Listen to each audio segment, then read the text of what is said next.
Welcome to the Baby Edit. Today we are making 3 simple and nutritious purees for babies 6+ months. Let's get started.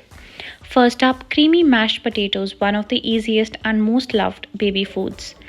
You'll need 1 small potato and water or breast milk. Steam the potato until soft and tender. Mash it well, adding water or breast milk to adjust consistency. Mashed potatoes are easy to digest, making them great for your baby's tiny tummy. Next, we have iron-rich spinach puree, perfect for your baby's growth.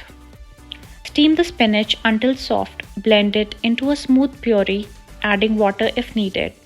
Spinach is packed with iron, which helps support healthy blood circulation. Lastly, we have naturally sweet carrot puree, loaded with beta-carotene. Steam the carrots until soft, blend it into a smooth puree and serve fresh.